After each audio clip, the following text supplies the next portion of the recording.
तो हमारी उपलब्धि है। काम कर रहे हैं तो मतलब बैल की तरह काम नहीं कर रहे हैं कि एक ही धुरी पर घूमे जा रहे हैं, बल्कि हम काम कर रहे हैं तो आगे बढ़ रहे हैं। आगे बढ़ रहे हैं। हमने संविधान में संशोधन कराकर आरक्षण को बचाया है। जिस आरक्षण का लाभ आज देश का पूरा दलित समाज लेता है, उस आरक्षण को बचाने में परिसंघ की भूमिका है, हमारे राष्ट्रीय अध्यक्ष डॉक्टर उदित राज जी की भूमिका है।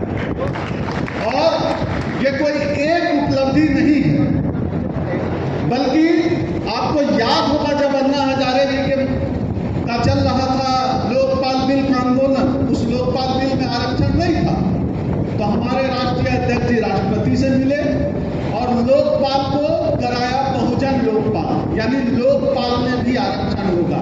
यह क्रेडिट जाता है हमारे परिसंघ को, हमारे राष्ट्रीय अध्यक्ष जी।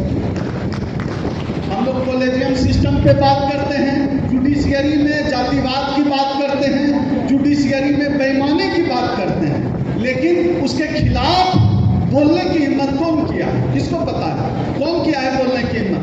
मैं एक घटना का जिक्र बार बार हर सभा में करता हूं कि एक बार पंचायती राज अधिवेशन हो रहा था, तो उसमें बाबा साहब डॉक्टर अम्बेडकर ने कहा था कि सदन में बैठे हुए लोगों को यकीन है कि मुजरिम कोई ब्राह्मण होगा और जज की कुर्सी पर बैठा हुआ व्यक्ति भी कोई ब्राह्मण होगा, तो वह न्याय कर पाएगा।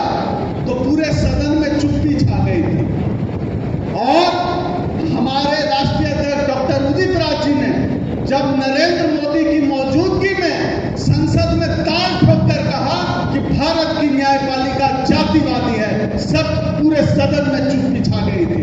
इतिहास को दोहराने का काम हमारे राष्ट्रीय अध्यक्ष हमारे संगठन ने किया है। और साथियों, यह ऐसे ही नहीं हो जाता है, इसकी कीमत चुकानी पड़ती है। सब लोगों को दूर से घास हरा हरा दिखता है, लेकिन इसकी कीमत चुकानी पड़ती है। इसकी कीमत चुकाई है हमारे राष्ट्रीय अध्यक्ष जी ने।